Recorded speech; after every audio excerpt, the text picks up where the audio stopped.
Dear students, आज जो हमारा लेक्चर है वो चैप्टर नंबर 3 उसके इंट्रोडक्शन के ऊपर है। इस पूरे चैप्टर के अंदर जो है वो मैं आपको ये बताऊंगा कि इस चैप्टर के अंदर कौन कौन से टॉपिक्स इंपॉर्टेंट हैं और एग्जाम पॉइंट ऑफ व्यू से किन किन टॉपिक को आपने ज़्यादा अंडरस्टैंड करना है, कौन कौन से टॉपिक जो है वो कंसेप्चुअल इंपॉर्टेंट है, कौन कौन से टॉपिक एमसीक्यूज के हवाले से इंपॉर्टेंट हो गए और कौन कौन से लॉन्ग क्वेश्चन के हवाले से टॉपिक जो है वो इंपॉर्टेंट हो गए। तो आइए हम शुरू करते हैं चैप्टर नंबर 3। चैप्टर नंबर 3 की शुरू करने से पहले मैं ये इसके बारे में थोड़ा सा इंट्रोडक्शन करवा देता हूँ। ये हमारे पास हम अपने मास्टर के अंदर जो है वो एक क्लास पढ़ते हैं, एक कोर्स पढ़ते हैं जिसका नाम होता है डिजिटल लॉजिक डिज़ाइन। ये पूरा एक कोर्स पढ़ते हैं जिसके अंदर जो है वो हम स्टार्ट से लेकर एडवांस लेवल तक जो है वो बहुत सारी चीज़ें जो है वो सेट आउट करते हैं, देखते हैं और उनको अंडरस्टैंड करते हैं। प्रैक्टिकल पॉइंट ऑफ व्यू से इस चैप्टर की इतनी ज़्यादा अहमियत है कि जो भी हमने बाइनरी फॉर्मेट के अंदर डिस्कशन जितनी भी की है उस सब की एप्लीकेशन जो है ये वाला चैप्टर है। तो ये सिर्फ एक चैप्टर नहीं है बल्कि ये एक पूरा कोर्स है जो कि जो हमारी अंडरस्टैंडिंग है उसको हार्डवेयर लेवल के ऊपर जो है या उसको इम्प्लीमेंट करने के लिए बहुत ज़्यादा इंपॉर्टेंट होता है। दूसरा, कोई भी कॉम्पिटिटिव एग्जाम होता है या कोई भी एग्जाम आता है तो ये वाला जो चैप्टर होगा ये उसके लिए बहुत इंपॉर्टेंट होता है और इसके अंदर से लाजमी तौर पर सीएसएस के अंदर देख लेते हैं, पीएमएस के अंदर होता है, इस चैप्टर में से लाजमी तौर पर क्वेश्चन आते हैं। और ये सारे का सारा चैप्टर कॉन्सेप्चुअल है, कोई एक बात भी रट्टा लगाने वाली नहीं है, सारी की सारी एक चीजें एक दूसरे के साथ जुड़ी हुई हैं कि अगर बीच में से आप एक भी लेक्चर इसका स्किप कर देंगे तो आपको अगला लेक्चर जो है वो अंडरस्टैंड नहीं होगा, समझ नहीं आएगा। तो ये इस तरीके से जो है वो पूरे का पूरा चैप्टर जो है वो जुड़ा हुआ है, बहुत मजेदार है, बहुत आसान सा है और बहुत जो है वो वैल्यूएबल है, एप्लीकेबल है, इंप्लीमेंटेबल है और यूजफुल है। चलिए जी हम स्टार्ट करते हैं। तो ये जो हमारे पास चैप्टर है ये हमारे पास जो है वो digital system and logic design के ऊपर जो है वो मुश्तमिल है। तो ये मैंने बता दिया कि ये एक पूरा कोर्स होता है जो कि हम मास्टर के अंदर अपनी पूरी एक कोर्स पढ़ते हैं और ये प्रैक्टिकल कोर्स होता है, लैब इसकी साथ होती है और लैब के बगैर जो है वो इसकी पासिंग नहीं हो सकती। उसके बाद जो है वो सबसे पहले हम देखेंगे कि ये जो हमारे पास डिजिटल सिस्टम होते हैं ये क्या होते हैं, जिसके अंदर जो है वो हमने सबसे पहले हमने देखना है कि हमारे पास सिग्नल कितनी तरह का होता है। तो हमें पता है सिग्नल दो तरह का होता है, एक हमारे पास एनालॉग सिग्नल होता है और दूसरा हमारे पास जो है वो डिजिटल सिग्नल होता है। क्योंकि हमारी सारी की सारी बात जो है एनालॉग जो सिग्नल वो होता है जो कि टाइम के लिहाज से जो है वो चेंज हो जाता है, वो हमारे पास एनालॉग होता है और जो है वो टाइम के लिहाज से चेंज नहीं होता बल्कि जिसकी दो सिर्फ और सिर्फ आउटपुट्स होती हैं वो हमारे पास डिजिटल फॉर्मेट के अंदर होता है। तो हमारा सारे का सारा जो चैप्टर है वो डिजिटल फॉर्मेशन के ऊपर है। फिर हम देखेंगे कि हमने एडीसी यानी कि एनालॉग टू डिजिटल कन्वर्टर और DAC analog to digital to analog conversion के ऊपर जो है वो हम बात करेंगे। तो ये हमारे पास जो है वो बेसिक एक अंडरस्टैंडिंग हो जाएगी कि इस चैप्टर के अंदर एक्चुअली हमने डिस्कशन क्या करनी है। जो हमारा माइक्रोफोन होता है या जिसके जरिए से मेरी बात आप तक पहुंच रही है, या जो स्पीकर होता है, जो किसी भी डिवाइस का किसी भी गैजेट का जो स्पीकर होता है उसकी आवाज जो है वो हम तक कैसे पहुंच रही होती है, वो बिल्कुल इसी टॉपिक के ऊपर जो है उसकी सारी की सारी डिस्कशन इसी टॉपिक के अंदर जो है वो होगी।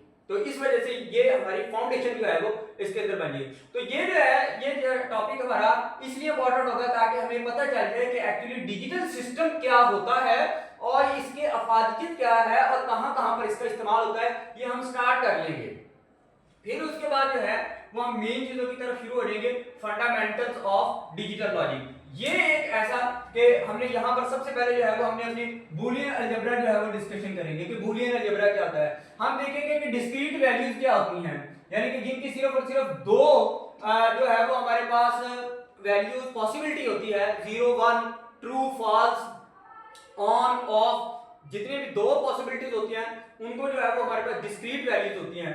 तो हमने जो बूलियन अलजेब्रा जब पढ़ना है तो सबसे पहले हम देखेंगे कि ये डिस्क्रीट वैल्यूज क्या होती हैं और हमारी सारी की सारी डिस्कशन जो है वो इसके साथ शुरू होगी। फिर हम देखेंगे कि ये जो बूलियन अलजेब्रा है इसके बाद जो है वो हम इसकी जो है वो फंक्शन ऑपरेशन पढ़ना जो है वो शुरू कर देंगे।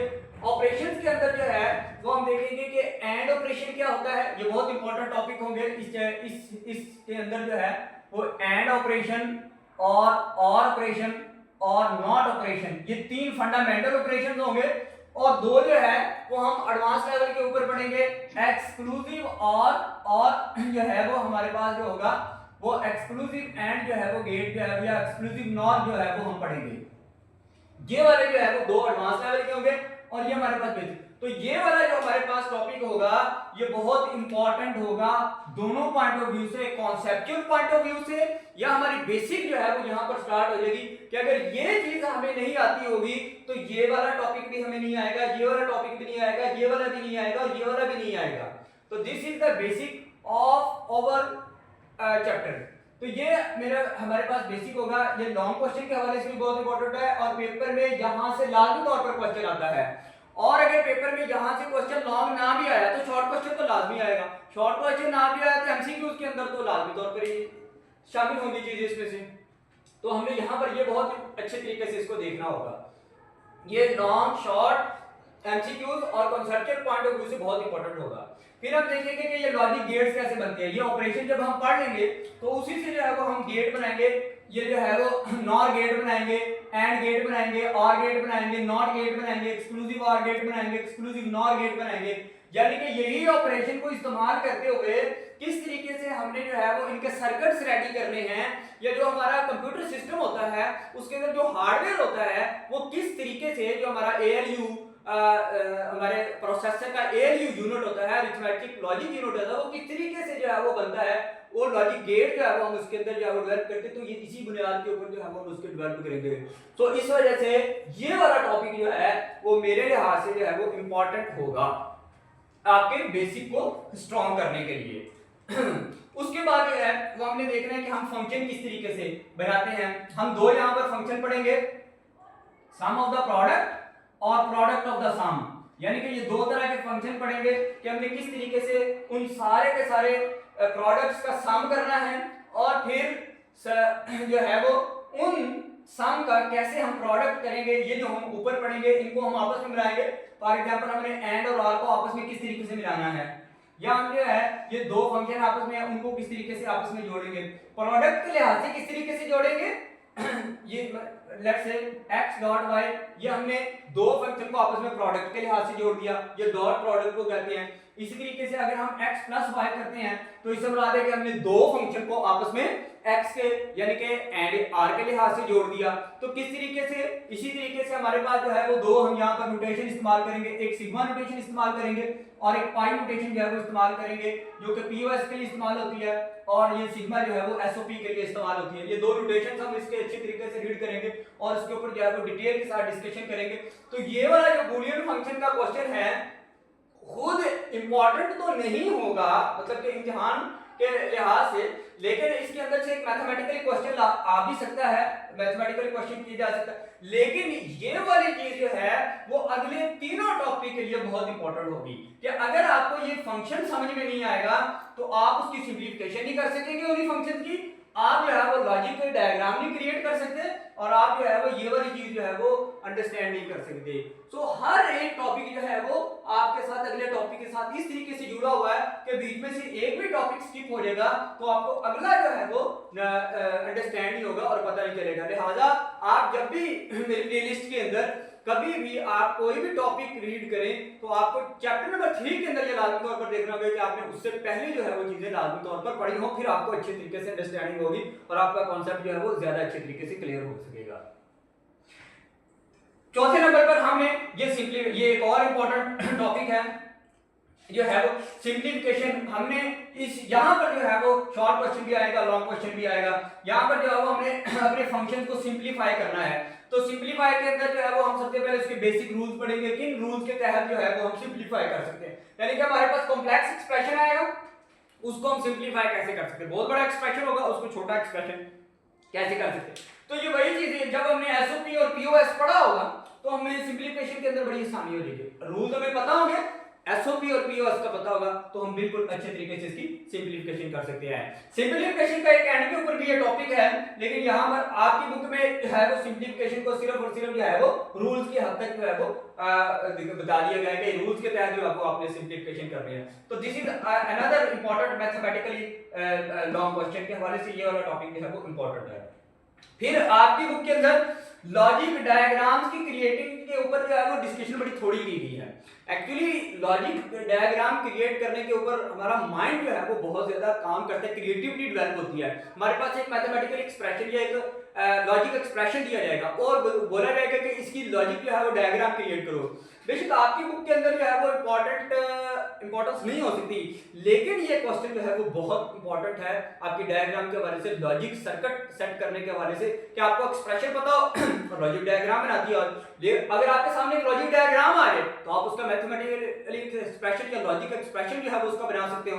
तो इस हवाले से मैं जो है उसको थोड़ा सा एडवांस लेवल के ऊपर लेकर चलूंगा कि हमने जो है वो किस तरीके से, और बहुत आसान सा है, जस्ट एक ट्रिक होता है अगर आपको वो ट्रिक समझ में आ जाएगा तो आपको जो है वो बिल्कुल एक्सप्रेशन से डायग्राम और डायग्राम से एक्सप्रेशन बनाना आ जाएगा और उसके अंदर जो है वो हमारा यही वाला चीज जो है वो सारी की सारी यूज होगी। एंड और ऑर फंक्शन का जो है वो गेट का इस्तेमाल जो है वो सबसे ज्यादा यहाँ पर जो है वो शामिल होगा। और मेरे लिहाज से और इस वैसे बुक के भी लिहाज से जो सबसे ज्यादा इंपॉर्टेंट है वो ये वाला टॉपिक होगा जी, कि ये हमारे पास एप्लीकेशन, इसके अंदर सबसे जो अहम तीनों अहम है कि एडर्स क्या होते हैं। एडर दो तरह का होता है, एक हमारे पास जो है वो हाफ एडर होता है और एक हमारे पास जो है वो फुल एडर होगा। ये दोनों जो है वो लॉन्ग क्वेश्चन के हवाले से जो है वो बहुत इंपॉर्टेंट होंगे। और ये हाफ एडर और फुल एडर किनको आएगा, जिनको सिंप्लीफिकेशन आती होगी, जिनको फंक्शंस का पता होगा और जिनको डिजिटल लॉजिक आती होगी। यानी कि कोई भी बच्चा जिसने ये ऊपर वाले तीनों टॉपिक नहीं पढ़े हुए वो हाफ एडर और फुल एडर के अंदर जो है वो डिस्कशन नहीं कर सकते। और फिर इनको हम कंपैरिजन के तौर पर भी देखेंगे कि ये किस तरीके से एक दूसरे से मुख्तलिफ है और कहां पर जो है वो इनका सर्किट के अंदर जो है वो इस्तेमाल होता है। फिर मल्टीप्लेक्सर की सिर्फ आपकी बुक के अंदर एक डेफिनेशन की गई है, हालांकि पूरे का पूरा जो भी हमारा पूरे का पूरा सर्किट जो होता है, हार्डवेयर जो होता है, उसके मैक्सिमम चीजों के अंदर जो है वो हमारे मल्टीप्लेक्सर्स लगे होते हैं। ये मल्टीप्लेक्सर्स हमारे पास क्या कर रहे होते हैं, ये पॉसिबल जो है वो हमारे पास फंक्शन को जनरेट कर रहे होते हैं, कितने पॉसिबल जो है वो चीजें बन सकती है, इन चीजों को डिस्कस कर रहे होते हैं। ये एक सर्किट होता है जो कि हमारे हार्डवेयर के अंदर जो है वो सबसे ज्यादा इस्तेमाल जो है वो मल्टीप्लेक्सर का हो रहा होता है। और एंड के ऊपर जो है ये इसका एक और इंपॉर्टेंट टॉपिक आ गया जी, कार्नोफ मैप। इसका तो लाजमी तौर पर पेपर में क्वेश्चन आएगा कि कार्नोफ मैप जो है वो बनाना है। हमारे पास एक्सप्रेशन आएगा उसका कार्नोफ मैप, ये सिंप्लीफिकेशन का टॉपिक है जी, यानी कि सिंप्लीफिकेशन हम बेसिक रूल्स के तहत भी कर सकते हैं और सिंप्लीफिकेशन जो है वो कार्नोफ मैप के जरिए से भी कर सकते हैं। तो this is another important long question ये जो है बहुत इंपॉर्टेंट लॉन्ग क्वेश्चन होगा कार्नोफ मैप। हमें एक एक्सप्रेशन दिया जाएगा और उसको हम कार्नोफ मैप के जरिए से सिंप्लीफाई करेंगे। यहाँ पे जो है वो एक डायग्राम दे दी जाए और डायग्राम को पहले वो कहे कि एक्सप्रेशन के अंदर कन्वर्ट करें और एक्सप्रेशन को फिर सिंप्लीफाई करें, तो फिर हमें जो है वो कार्नोफ मैप के जरिए से जो है वो सारे का सारा काम करना पड़ेगा। तो कार्नोफ मैप भी जो है वो एक इंपॉर्टेंट लॉन्ग क्वेश्चन जो है वो इस चैप्टर के अंदर जो है वो होगा। तो मेरे ख्याल के मुताबिक पूरा का पूरा चैप्टर जो है वो बहुत इंपॉर्टेंट है, हर हवाले से, सर्किट के हवाले से, डायग्राम के हवाले से, मैथमेटिक्स के हवाले से, सारे का सारा लॉजिक है, अंडरस्टैंडिंग है, कोई रटने वाली चीज नहीं है, मुकम्मल तौर पर कॉन्सेप्चुअल है। और ये वही सिर्फ इनको अच्छे तरीके से स्टडी करवा सकेगा जिसने डीएलडी का कोर्स जो है वो अच्छे तरीके से लिया हुआ है और जिसको बहुत अच्छी चीजें जो है वो आती हैं। एट द एंड मैं थोड़ा सा इसको एडवांस लेकर चलूंगा। इसके अंदर जो है वो हम क्योंकि लैचेस और डी लैच क्या होती है, टी लैच क्या होती है, एफ लैच क्या होती है, उसके ऊपर जो है वो थोड़ी सी डिस्कशन करेंगे, क्योंकि सर्किट के अंदर जो है वो उनका बहुत ज्यादा जो है वो कॉन्सेप्ट होता है। मेमोरी के हवाले से मेमोरी की भी थोड़ी सी डिस्कशन करेंगे at the end of this chapter. तो इस तरीके से ये वाला चैप्टर जो है वो हमारा कंप्लीट होगा। तो इस चैप्टर के अंदर आपको बहुत कुछ सीखने को मिलेगा, बहुत सारी चीजें जो है वो आपके दिमाग की जो है वो बत्ती जो है वो एक दफा तो जो है वो बिल्कुल जल जाए, रोशन हो जाएगी कि किस तरीके से जो है वो चीजें कंप्यूटर के अंदर जो है वो बन रही होती हैं, हम जो पढ़ रहे होते हैं वो किस तरीके से प्रैक्टिकल जो है वो इम्प्लीमेंटेबल हो रहा है।